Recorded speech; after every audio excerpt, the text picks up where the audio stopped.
Greetings to you, my people. I am your host, Dakota Palon, Sir Copper Color Gorgeous, and these are the pages of the Purple Passion. Now, last when we spoke at the story of Toy Boy, it would be Mr. Pimpin that was kind of angry at Toy Boy. So he was waiting to see whether Toy Boy would indeed come to him and be honest about making the attempt on his life. So let's see what we got. We're at 2 days later. Lucifer wasted no time calling Toy Boy to meet him. Toy Boy didn't give a pluck one way or the other.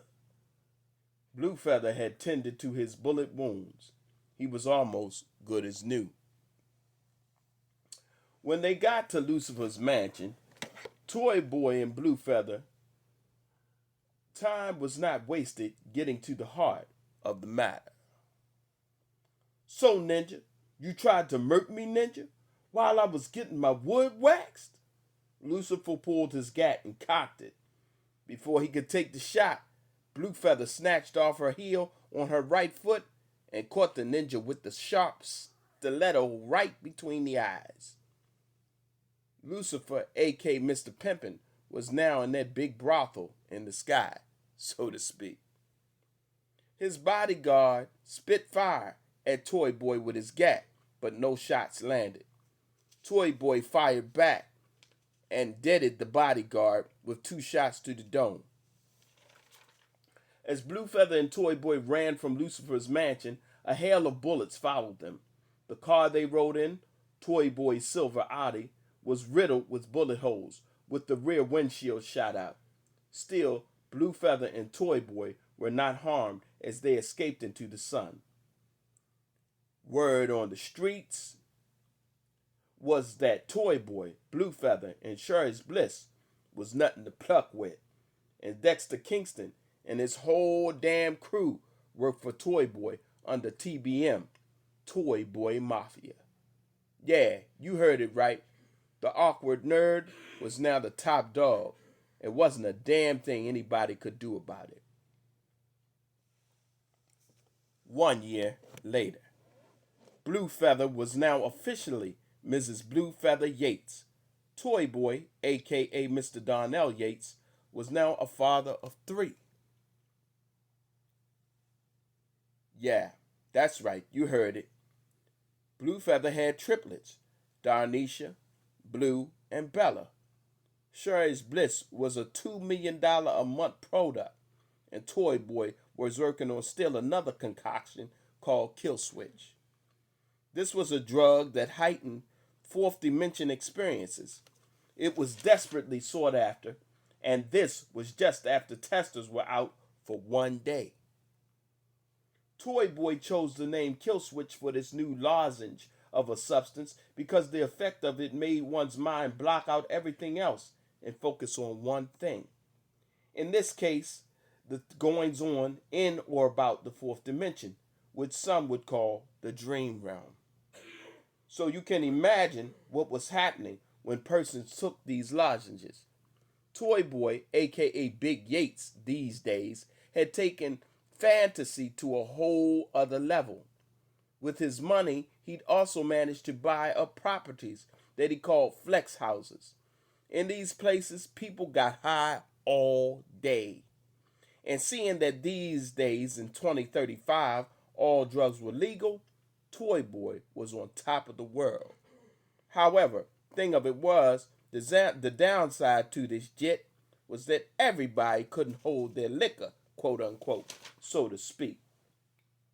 Here, the phraseology is used as a euphemism of short sorts to suggest that kill switch was a substance everybody couldn't handle. Cadavers were starting to show up everywhere, and this happening was beginning to make Jimmytown City look very bad and get lots of unwanted attention. The mayor, a Mr. Ridgely Carson, who Toy Boy also had in his pocket, gave Toy Boy a call, for he felt he definitely needed to put a bug in Homeboy's ear. "Yeah, Toys, listen up. Man, I got the feds breathing down my goddamn neck, Ninja. What you want me to do?" The phone call pissed Toy Boy off, especially since it was plucking with his high and that feeling you get after some good-ass gushy, 'cause Blue Feather had just laid it on him. "What the pluck?" Toy Boy blurted out. "Look, can't we just slip them some plucking agents? Can't we just slip them plucking agents some bands to get them off our heads? Get them off our heels?" "Pluck no," said the mayor. "Nah, Ninja, this is serious business, man. You gotta slow down, man. Dead bodies stank and make feds pull rank. You got me?" All right, said Toy Boy. "I got you." He was mad as jit as he got off the phone.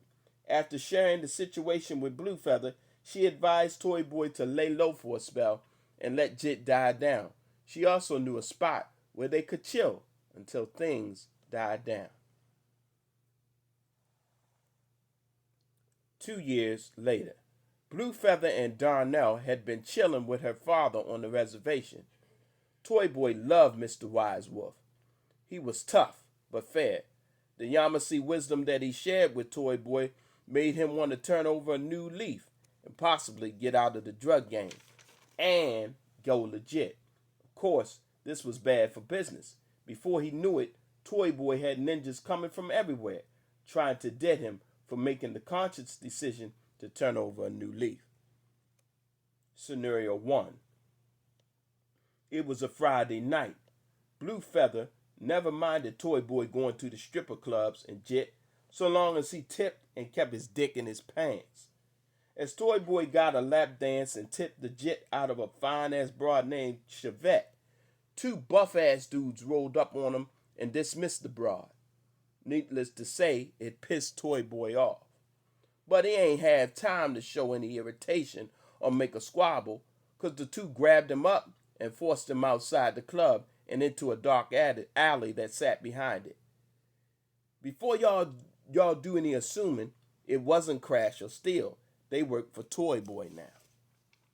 These was 2 other dudes, and they were rougher and tougher than Crash and Steel could ever be. Holding Toy Boy hard against the black brick wall in the alley, the thickest, biggest, and blackest of the 2 dudes spoke up. "Look here, little ninja. This message come down from the Ape Crew." APE, acquiring paper easily. "We apes ain't happy with you wanting out the game. Now, if it's money you want, freaks, cars, whatever, ninja, we got you. But if you leave, ninja, that is, if you stop the hustle, well then you plucking up ape green, and that's our only color, pluck favorite, Ninja. You heard me?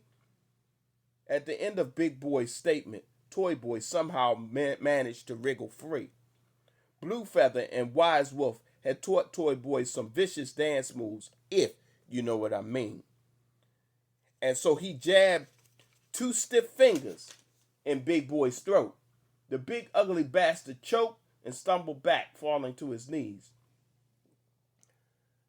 The other ninja was big, but he was a straight wuss. As Toy Boy stepped over the big choking ninja, the other dude put his hands out in front of him as if to say he ain't want no smoke, and Toy Boy scampered away out of the alley. He was making a name for himself, Toy Boy was, but he was also making mother suckers pretty angry in the process. What the pluck you mean he could throw hands? Princess asked Goo Man, the dude who had let Toy Boy go in the alley. Princess was a boss witch in mid-east Jimmytown City. She was making good money selling Sherry's Bliss and Kill Switch. Toy Boy leaving the game would halt her paper flow, and that she wasn't having. Look, Princess, Goo Man continued. His sidekick FB, which stood for Facebreaker, was standing right beside him. Actually, they were boyfriends, but Princess ain't give a pluck. Goo Man continued saying, we can take this little ninja out, but we gonna need some other hands, cause he ain't going down easy. It's all I'm saying. Princess took a long, hard drag on the cigarette holder she owned.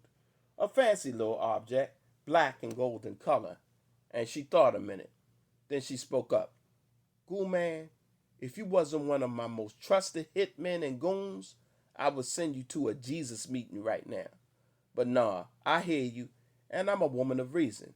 Thus, if this ninja wants to be difficult, I'm going to make his life difficult.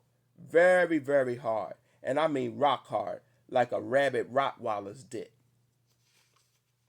Goo Man, you and FB take train with y'all.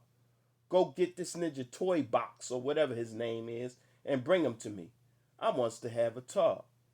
And if that wench Blue Flicker or Feather or whatever that witch's name is interferes, tell Train to bring a train wreck to that witch. Goo Man and FB nodded to Princess's orders, and they were out of the door and on their way. Scenario 2. Goo Man and FB unfortunately crept up on Toy Boy when Blue Feather was riding him, laying on the gushy extra thick, you heard?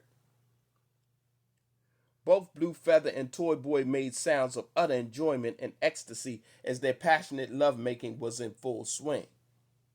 The room was hot, and the heat poured and the sweat poured off of Toy Boy's and Blue Feather's bodies like Niagara Falls. FB and Train broke up the lustful session with FB saying, "Damn, witch, you got a fat ass." "You ain't never lied," said Train. Goo Man laughed loudly. Immediately, Toy Boy went for his gat.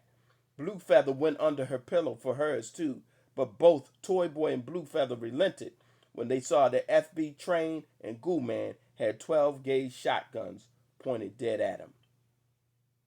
They dropped their weapons, Toy Boy and Blue Feather did, got dressed, and whatever Goo Man and the other two with him said, because they wanted to live, Blue Feather and Toy Boy did. This landed the two of them right in front of Princess, just like she wanted. Tune in next time, and we will see just where we go with this story of Toy Boy, Blue Feather, and all the other characters Power on. in this story. Toy Boy and the pages of the Purple Passion.